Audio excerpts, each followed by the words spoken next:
Welcome back, my friends. Welcome back. Scotty the Trucker, a very tired Scotty the Trucker, coming to you, not from the truck. I'm coming to you from Campus Inn. And those of you who know anything about trucking at Prime, if you're at Campus Inn, something's going on with your trucking journey, and I'll get to that in a moment. But yeah, I'm here in Springfield, Campus Inn. I've been here for quite a while now. I had a load. This is totally separate, didn't have anything to do with why I'm here now, but I happened to have a load that went from Florida to Springfield. It didn't drop at Springfield Yard. It was literally, about 6 minutes down the road from the Springfield terminal. I would have, and I got here a full 24 hours early. I would have delivered early, but this place wasn't open on Sundays, so I had a nice day at the terminal then. Now, backing up, why am I here now? I won't keep the suspense going. I just became a certified TNT and PSD trainer. I went through the training school. Like I said, that load had nothing to do with it, but I had been, once it came up, it kind of brought something I'd been thinking about into a little bit more focus.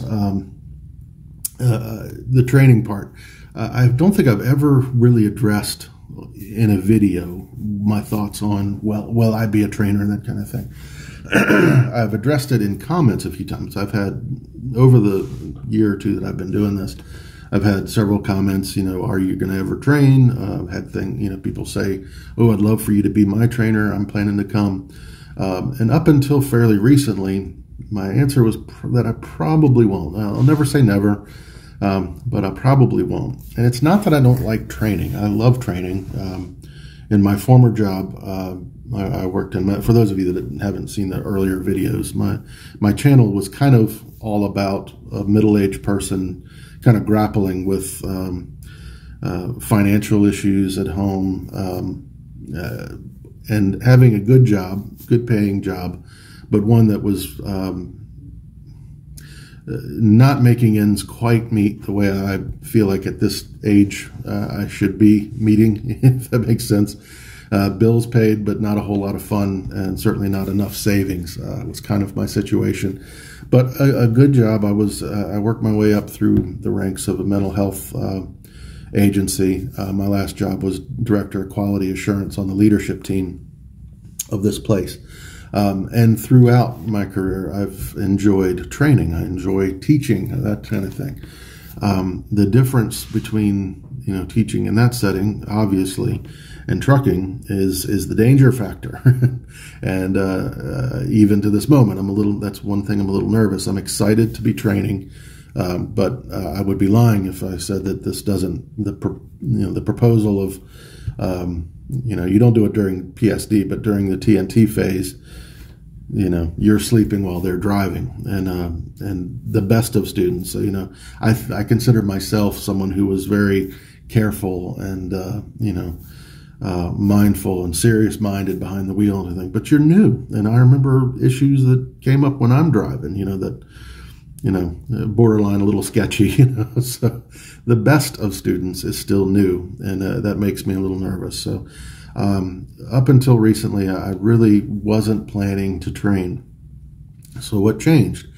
The kidney stone is what changed. I've done a lot of videos talking about how the lease option here is quite doable.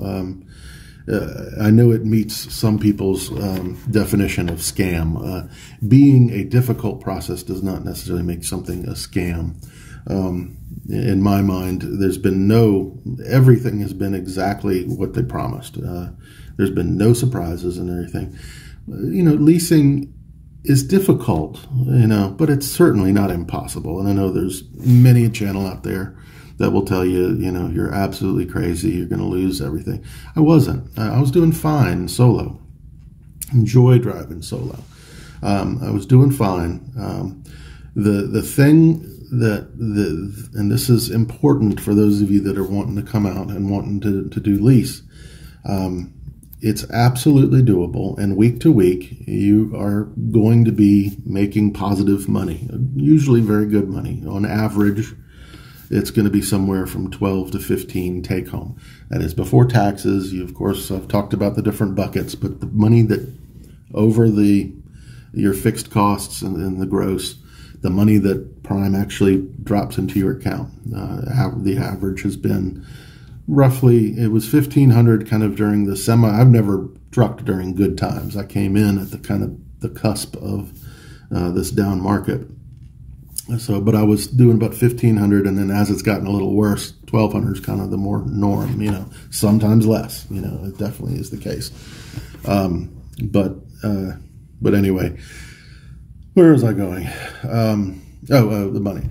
And I've said, in normal courses of trucking solo lease, you're going to make plenty of money and you've got to the whole key is putting money into savings, which I have done. And I was feeling pretty good about that until the kidney stone came, and I weathered it. It was basically, I had taken off 2 weeks, and I'm not going to run, I know my last few videos I've run through this before, but my plan was to just take off 2 weeks for Christmas. And while I was there, I decided to check out, whether this pain I've been having is sciatica or something else. I was starting to think it's something else. So anyway, I'm not going to go through it again. Y'all know if you've been watching my last few videos.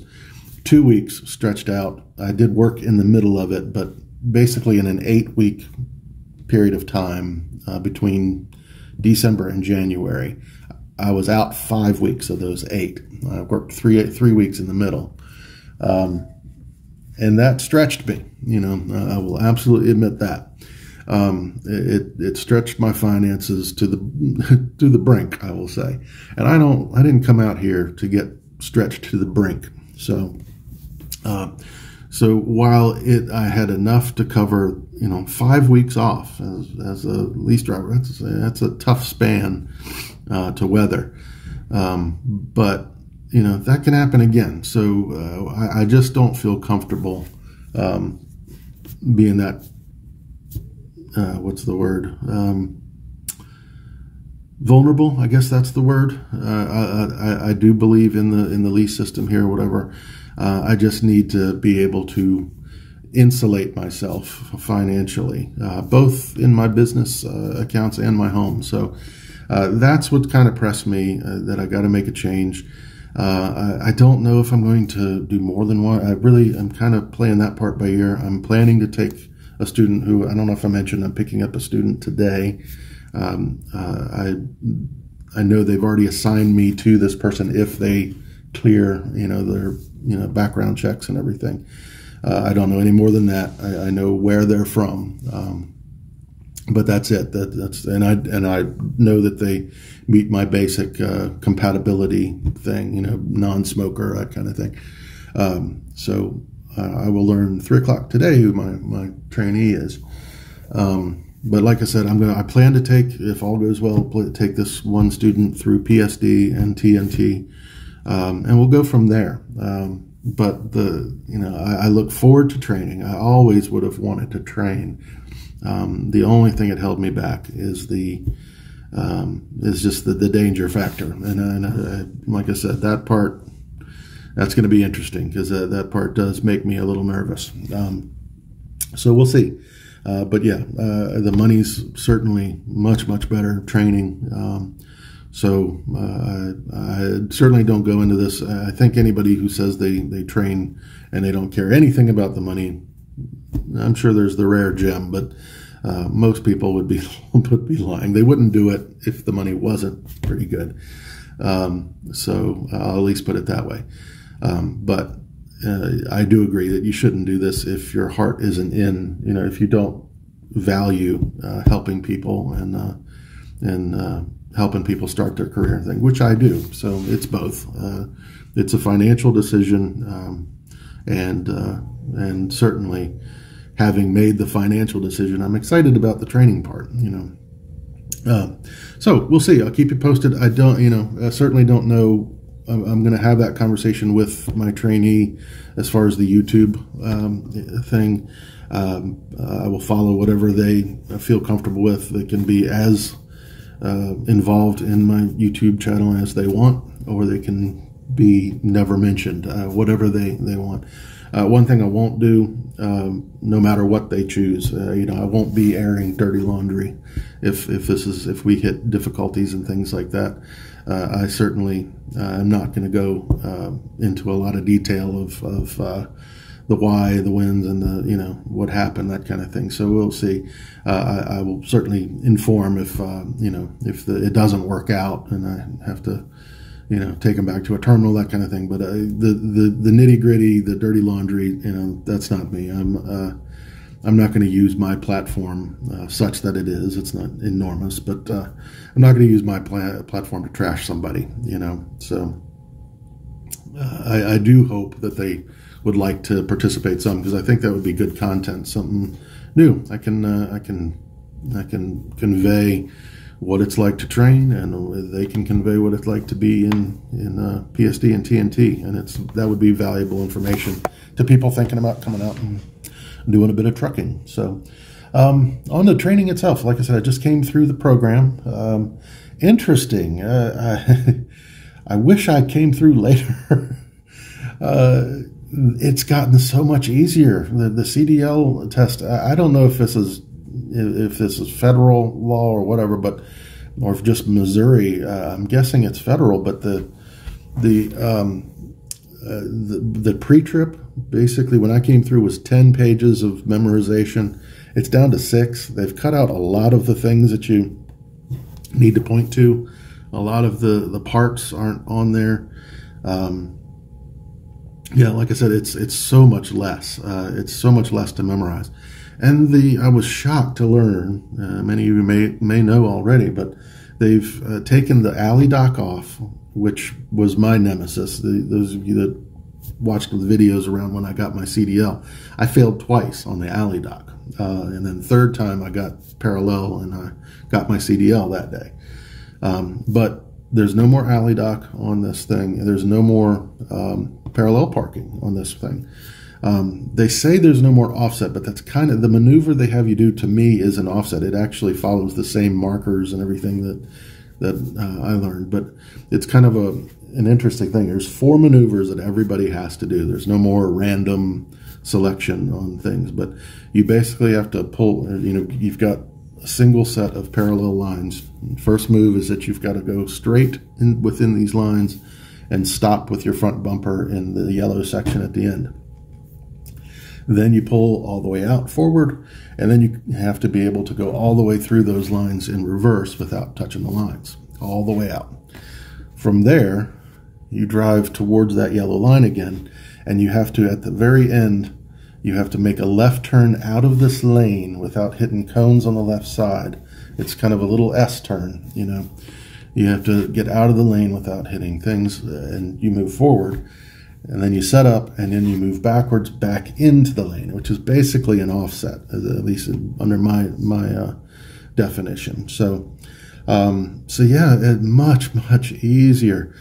And we were really lucky in our class. The way the prime teacher, and she's wonderful. This is Dee. She's been our trainer. And she admitted, she said, she doesn't do the pad stuff every day. She demonstrated the maneuvers, and even she had a little bit of difficulty. But we had a guy that had done some, I think, TNT already, like 5 or 6 students, and he was the first to volunteer to do all these. And he went through, and he mastered them immediately, and got off the truck, and he said, "I've got the markers." When he did his thing, he marked. Eric Odom, my PSD trainer, and those of you, he's Driveline now. The channel Driveline was Driver Lineup. He taught me offset. He called them tacos. You're basically, when you're jackknifing or either way, you're looking at the landing gear, and there's these crossbars like that. One here, and the landing gear. And as the truck passes by there, you get these little triangles that you see. He called them tacos, but these are markers. And this guy had learned the same way on offset. And he, you know, the training that we got was basically just drive it back in. You know, there wasn't markers and everything, but he took the time while he was doing it to mark the thing, and it matched up, I think, almost perfectly to the old offset. So basically you're lined up with your back tires at the front of this lane, hard right until you see your first taco, stop, hard left until you're straight. And if you did it right, you should see the right cones in the back, you know, that you're heading towards. You back up till your back tandem tire hits the first dotted line, stop, hard left. It swings right into place. If it's done right, it's perfect. So I'm so thankful that he happened to be in our class. I'm not. Otherwise, I think we'd all be just kind of finessing it in, and that's a lot harder to train. You know, it's easy for someone, you know, even me. You know, that I'm not a multi-year veteran, but I'm coming up on 2 years. And I think I'm in my 1 year and 9th month, or just about to cross into 9th month, I think. So I can drive the back now, and I could do this just fine. But training that, when that's kind of a feel thing, a click thing, a thing that, you know, just kind of over time, that becomes easy. That's going to be a hard thing to train. So I love that I have these markers, and I spent 2 hours extra yesterday. I reserved some pad time just for me. And I just did it over and over again, just those two maneuvers, the out and then the back in, out, back in. Took pictures of the tacos. I took pictures of where your tire is when your bumper's in the back. So I think whoever my trainee is going to be very lucky and very happy to learn that. Got it kind of down to a science, I think. So we'll see how it turns out, but I'm so pleased that that guy went first and took the time to mark it out. So that's great. Now on the road, we'll be learning, you know, even during PSD, they do encourage you to start teaching the alley dock and parallel and that kind of thing, which we'll be doing. But yeah, the whole thing, much easier. Like I said, the pre-trip, there's no, I know one of the things, they took out all the belts. You know, you had to, you know, the belts in the engine. You had to talk about the slack in the belts and things like that. Gosh, I'm showing that how long it's been, but anyway, a lot of the parts, you don't have to point out. There's just the main ones. So it's greatly simplified. Now they'll probably change it back in a year or two, but for now it's actually pretty easy. So that's that. I'm here. We're gonna, like I said, I get my student assigned. I gotta take God, I must be really tired. I had a great night's sleep. It's just I just woke up minutes ago before this video, so I haven't kind of woken up yet. But yeah, I got a Walmart run. I'll probably wait for my student to do that. I got to get a couple keys made. What else do I have on my day? I got to do my laundry. Otherwise, I'm pretty much set. I already went to Walmart and got some stuff, but forgot to pick up a few things. And there's a few things that I just got the upper bunk mattress. Had to throw out a whole bunch of crap. They don't, you know, when you're solo, you can put tubs and stuff up top and use it as a storage space, which I have. I had 3 tubs up there. One had clothes in it. One had a lot of extra food and stuff like that, a lot of dry goods. But you can't, with the trainee and the mattress there, there's nothing, there's no lip. And if you're ever to roll, God forbid, you know, even that lip's not going to save you. But they tell you in training that you can't have anything heavy. You're not allowed to have, you know, like the little barbells and things some people have. You can't have anything up on the bunk. Of course, the person's going to be, that's their living space now. But I had to really clean out my truck and throw it in the dumpster. Three bins of, well, I didn't have 3 bins of stuff to throw away, but the 3 actual bins I had to throw away. And it was basically 1 full bin of junk. And truth is, it was all stuff that I didn't need. I didn't throw away anything that, you know, was too meaningful.